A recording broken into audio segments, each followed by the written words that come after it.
আল্লাহ তাদেরকে দেরিতে দেন আল্লাহ যাদেরকে পছন্দ করেন।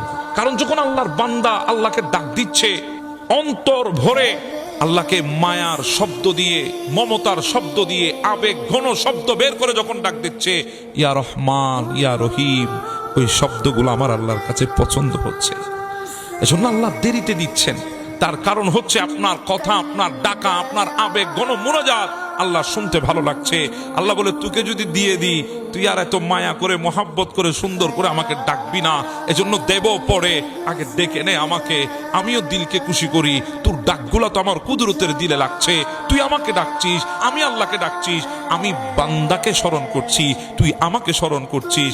হ্যাঁ আমি দেব, হ্যাঁ আমার আল্লাহ দেবেন, একদিন অবশ্যই আপনার দোয়া আল্লাহ কবুল করবেন। যেদিন করবেন সেদিন এত দিবেন আপনাকে রাখার মতো জায়গাও পাবেন না।